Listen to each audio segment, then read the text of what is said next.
선생님들 안녕하세요. 블렌디드 수업 어떻게 할까를 맡게 된 교사 김진영이라고 합니다. 2020년에 코로나가 전 세계로 퍼지면서 학교는 많이 바뀔 수밖에 없었는데요. 어떻게 바뀌게 되었는지, 그리고 우리는 어떻게 해왔는지 지금부터 함께 이야기해 보도록 하겠습니다. 먼저 코로나가 가지고 온 것에 대해서 같이 이야기를 해보도록 하겠습니다. 코로나 확진자의 증가 추이인데요. 이것은 2021년 1월 18일 날 기록입니다.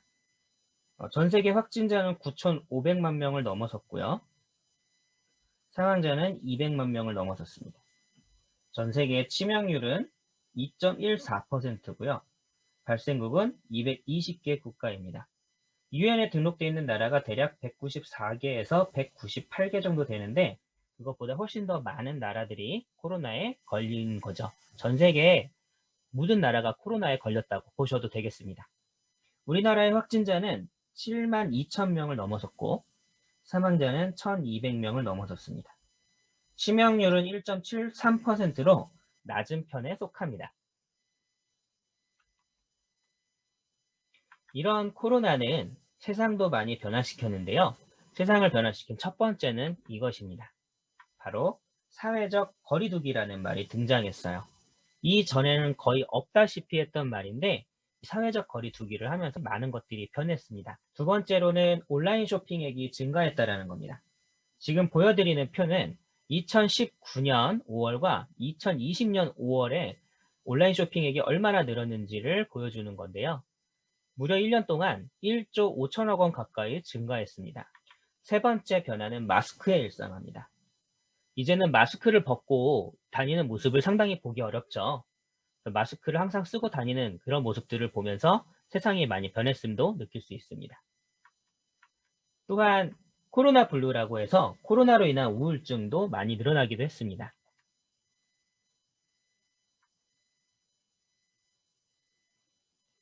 코로나는 학교도 많이 변화시켰는데요. 바로 이것입니다. 이학스터나 EBS 온라인 클래스 이런 것처럼 온라인 학습이라는 것이 등장하기 시작했습니다. 코로나 이전의 모든 수업은 다 오프라인 수업이었어요. 사실은 아이들이 학교에 와서 수업하는 것은 상당히 당연한 일이었죠. 근데 코로나 때문에 온라인으로 많이 수업하게 됐습니다. 그리고 이 온라인 수업 초창기에는 상당히 많은 비판들이 있기도 했는데요. 가장 대표적인 비판은 이런 거였죠. 중고생의 62%는 온라인 수업 중에 딴짓 혹은 게임 유튜브를 했다라는 거였습니다. 이건 거의 온라인 학습 초창기인데요. 그런데 이때 사실 이 온라인 수업 때 게임 유튜브를 했다는 건 이것 때문에 오히려 학교의 필요성이 증명이 되었다고 생각합니다. 왜냐면요. 이때 많은 댓글들에 학교가 있어야 아이들이 저런 걸 안 하지 라는 이야기들도 있었고요. 그리고 더불어서 학생들 스스로도 학교에 갔으면 자기는 이런 것들을 안 했을 거라는 이야기들을 많이 했어요. 그런데 이것들을 또 보다 보면 교사로서는 약간 자괴감에 빠지기도 합니다. 왜 자괴감에 빠지냐면 초등학교 6년, 중학교 3년, 고등학교 3년 동안 우리는 스스로 할 수 있는 자율적인 민주시민을 육성하는 데 많은 노력을 했거든요. 그런데 이 몇 개월 혹은 1년 정도로 아이들이 이렇게 자율적이지 않을 수가 있을까라는 고민을 하게 되죠. 우리는 학생들을 12년 동안 지도합니다. 자율적인 학생을 만드는 과정은 1, 2년 안에 해결되는 것은 아닌 것 같습니다. 오랜 시간이 걸리고 필요하다고 생각이 들고요. 다음 보여드릴 표는 미국 CNBC에서 방송했던 내용인데요. 미국 학생들의 수학 능력을 저소득층과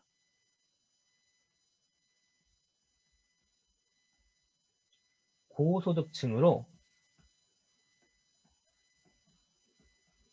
나누어서 비교를 했습니다.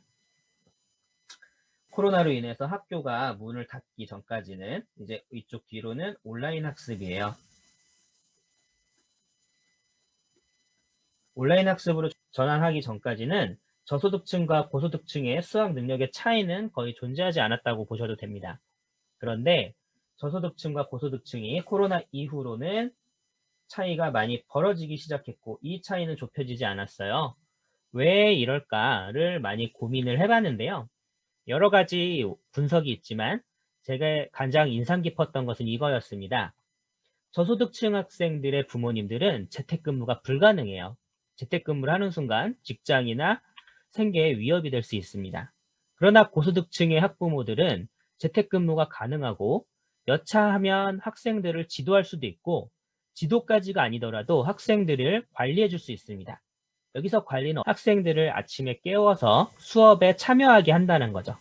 그러나 저소득층은 아침에 출근하면서 아이들을 남겨두고 갈 수밖에 없고 아이들 스스로 무언가를 해결해 나가야 되는 거예요. 여기서 학교의 힌트가 저는 좀 있다고 보는데요. 이것은 뒤에와 조금 더 이어서 이야기해 드리겠습니다. 우리나라 교사들도 이 온라인 학습을 위해서 엄청나게 많은 노력을 했습니다. 첫 번째는 컨텐츠의 양인데요. 이 컨텐츠의 양을 보시면 이 온라인 학습 초기에는 15만 2천 건만 있었어요. 그런데 불과 열흘 사이에 175만 8천 건으로 엄청나게 많이 증가했습니다. 이것들은 교사들이 엄청나게 많이 노력했다는 증거라고 생각하거든요. 그런데 우리가 계속 우려하고 있는 것들 중에 하나는 이런 것입니다. 우리는 어떤 방향으로 노력하고 있을까요? 온라인 학습을 어떻게 하고 오프라인 수업을 어떻게 하고 이것들을 많이 고민을 하고 있잖아요. 그래서 2020년도에는 사실 온라인 수업이 더 중요하다라는 분들과 오프라인 수업이 그래도 더 중요하지라고 얘기하시는 분들이 있었는데요. 2021년에는 이렇게 가야 되지 않을까 싶습니다. 블렌디드 수업, 블렌디드 러닝이라고 하는데 온라인이랑 오프라인을 혼합해서 할 수밖에 없는 수업이 될 것 같아요. 2021년에도 코로나가 완전히 종식되고 있지 않잖아요. 그렇기 때문에 학생들이 나오는 날과 나오지 않는 날에 교육과정을 준비해서 각 상황에 맞는 그런 수업을 해야 할 것 같습니다. 온라인 수업은 다음과 같은 세 가지 방법이 있습니다. 물론 더 나누면 더 날 수도 있는데요. 컨텐츠 탑재형과 과제 제시형, 쌍방향 화상 수업 이렇게 세 개가 있다고 보면 되겠습니다. 컨텐츠 탑재형은 동영상이나 문서를 교사가 플랫폼에 올리고 학생들이 그것을 보고 수업을 듣는 형태입니다. 과제 제시형은 교사가 과제를 제시하고 학생들은 그 수행한 것을 업로드해서 그것을 교사가 보고 피드백을 줄 수 있는 형태입니다. 컨텐츠 탑재형과 과제 제시형은 교사가 무언가를 학생들에게 제공하고 학생들은 그것을 수행하거나 확인하는 형태라고 볼 수 있겠죠. 쌍방향 화상 수업은 줌이나 미트를 이용해서 하는 수업이고요. 이것은 실제 수업과 가장 유사한 형태로 할 수 있다는 장점이 있습니다. 여기서 말하는 실제 수업은 오프라인 수업과 가장 비슷한 형태로 수업이 가능하다는 것입니다. 컨텐츠 탑재형의 장점은요, 학생들이 언제든 수업을 들을 수 있는 겁니다. 일주일이건 2주일 내에 수업을 들을 수 있고요. 그리고 학생들은 수행 정도가 결과물로 남습니다. 과제 제시형도 같이 볼 수 있는데요. 진도율이나 과제 확인 정도 이런 것들은 항상 결과물로 남기 때문에 교사들이 나중에 보고 피드백을 줄 수 있다는 장점도 있습니다. 대신에 단점도 존재하는데요. 학생들의 참여의 질을 눈으로 파악하기 어렵습니다. 이게 조금 어려운 말일 수도 있는데 무슨 얘기냐면요. 학생들이 수업을 제대로 듣고 있는지 혹은 뭐 누워서 듣고 있는지 아니면 똑바로 필기를 하면서 듣고 있는지 이걸 우리가 파악하기 어렵다라는 거죠.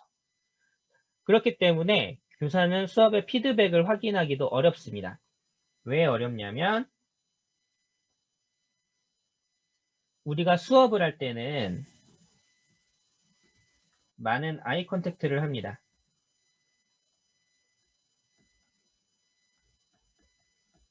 그런데 이런 컨텐츠 탑재형에서는 그리고 과제 제시형에서는 아이 컨택을 하기가 어렵습니다. 이런 컨텐츠 탑재형과 과제 제시형을 위한 플랫폼들은 상당히 많이 있는데요. 구글 클래스룸, 이학스터, 온라인 클래스, 클래스팅, 밴드, 카페 등이 있습니다. 앞서 문제점을 말씀드렸던 때와 마찬가지로요. 교육에는 만병통치약이라는 건 존재하지 않습니다.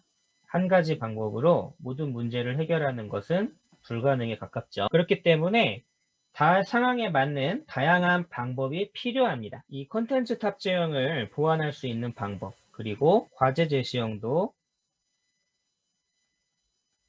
보완할 수 있는 방법은 쌍방향 수업이 되겠습니다. 쌍방향 수업은 화상 툴을 이용해서 교사와 학생이 실시간으로 수업을 하는 겁니다. 이때의 장점은요, 서로 얼굴을 본다라는 겁니다.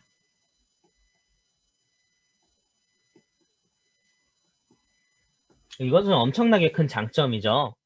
선생님들께서 학생들과 눈을 마주치고 수업을 할 수 있다는 거예요.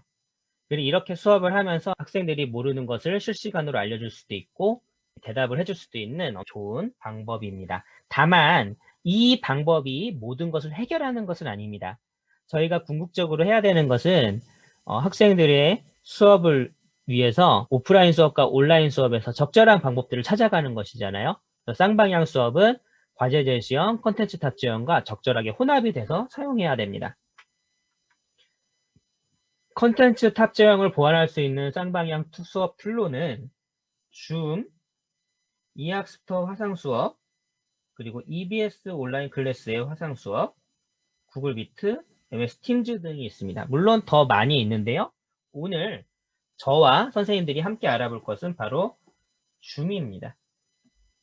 줌이 좋다라는 것이 아니라 줌을 먼저 알아보시면 다른 화상 수업 툴들도 선생님들께서 상황에 맞게 사용하실 수 있을 거예요. 그래서 오늘 저와 함께 줌에 대해서 알아보도록 하겠습니다. 선생님들 줌을 사용하시기 전에 먼저 알아두셔야 될 것이 있는데요. 바로 여기입니다. 크롬이라는 것으로 줌에 접속해 주시는 게 제일 좋고요. 크롬이 아니고 선생님들께서 많이 사용하는 것이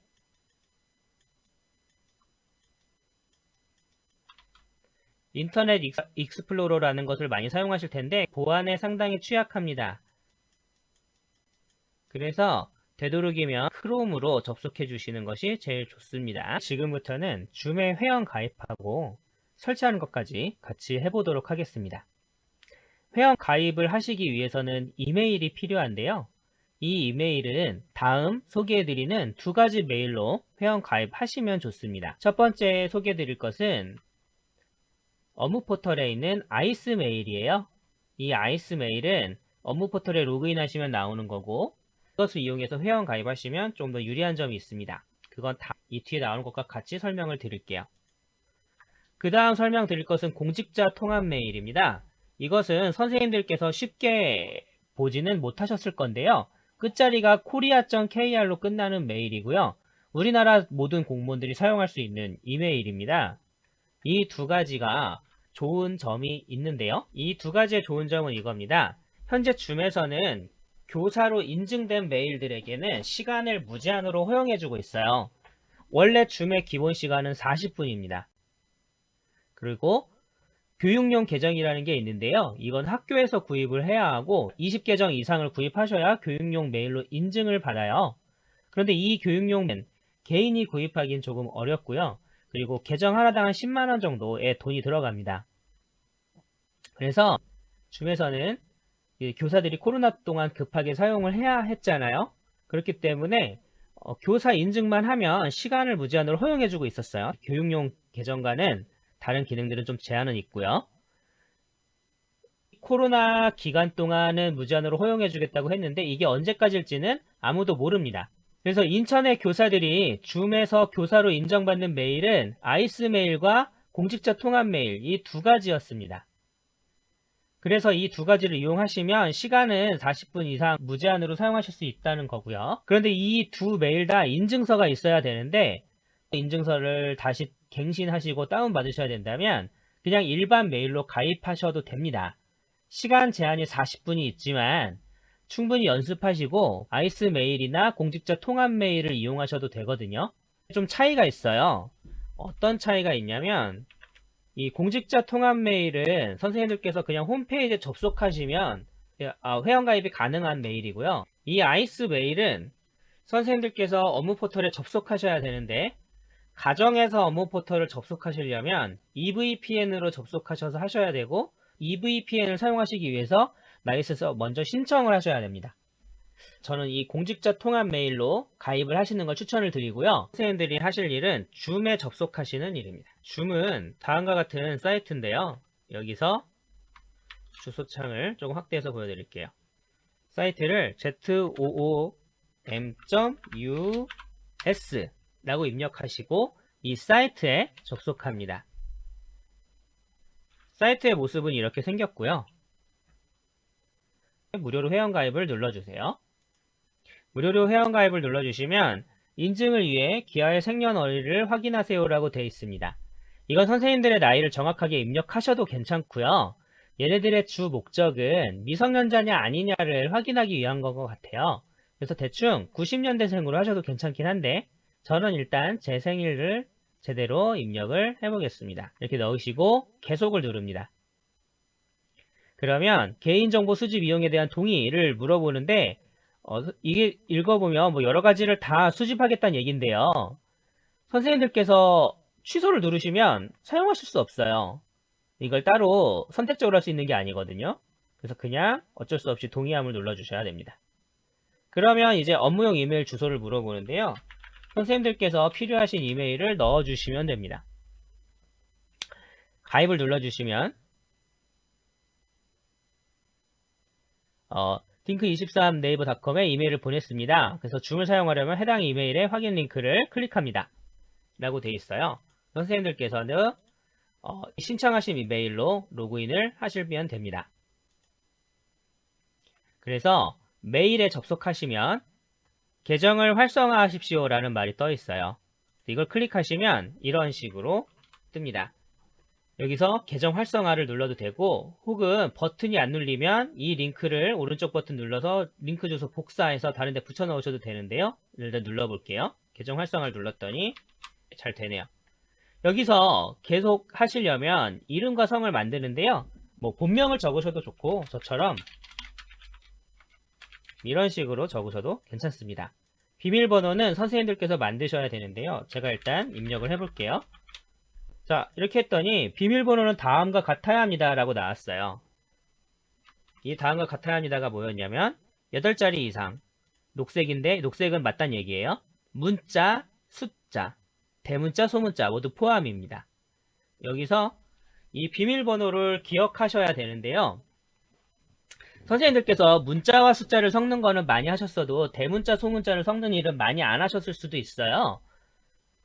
저도 이전까지 그랬고요. 그래서 이것들을 해결하는 방법이 3가지가 있습니다. 첫 번째는 선생님들께서 생성하신 비밀번호를 적어두세요. 이게 첫 번째 방법. 두 번째 방법은 크롬이나 네이버 웨일이나 이런 것들의 비밀번호 기억하기 기능을 활용하시는 겁니다. 대신에 기억하기 기능을 활용하실 때는 보안에 주의하셔야 되고요. 세 번째 방법은요. 비밀번호를 할 때 선생님들께서 8자리 이상도 이건 곧잘 하실 거고 문자, 숫자도 곧잘 넣으실 건데 대문자, 소문자 모두 포함. 이게 조금 헷갈리실 수 있어요. 이렇게 하시면 좀 편한데 첫 글자만 대문자로 이용하시는 거예요. 나머지들은 소문자로 쓰셔도 되고 혹은 마지막 끝 글자만 대문자로 하시거나 이런 방법을 사용하시면 됩니다. 그래서 비밀번호 입력하시면 이렇게 8개가 다 8자리 이상 문자, 숫자, 대소문자 다 들어가 있으면 다 녹색으로 되어 있고요. 이것을 다시 한번 입력하셔서 확인하면 됩니다. 자, 그리고 여기에 초중고교 기간을 대리하여 가입하십니까? 얘를 누르시면 정보를 더 입력하셔야 돼요. 아까 제가 통합 메일이나 아이스 메일 같은 경우에 훨씬 가입하면 편하다고 말씀드렸잖아요. 왜냐하면 누군가 아이스 메일이나 공직자 통합 메일로 가입하시면서 이 기간을 대리해서 가입하시는 걸 누가 설정을 해 놓으신 것 같아요.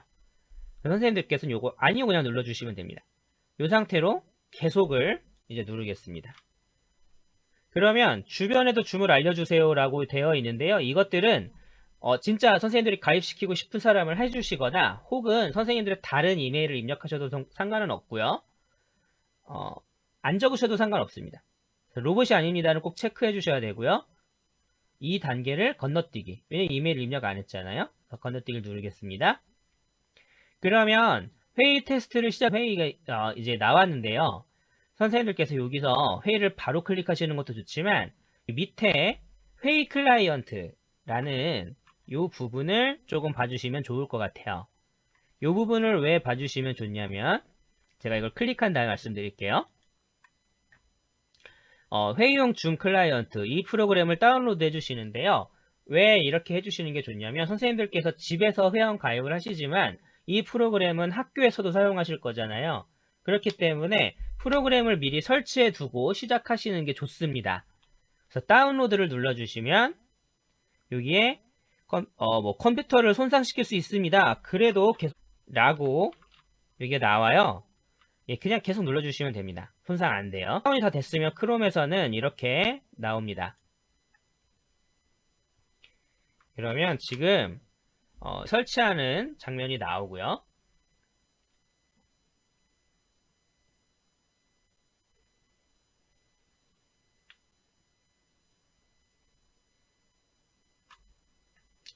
설치가 다 됐다면 프로그램이 뜰 거예요. 회의 참가가 아닌 로그인을 눌러줍니다.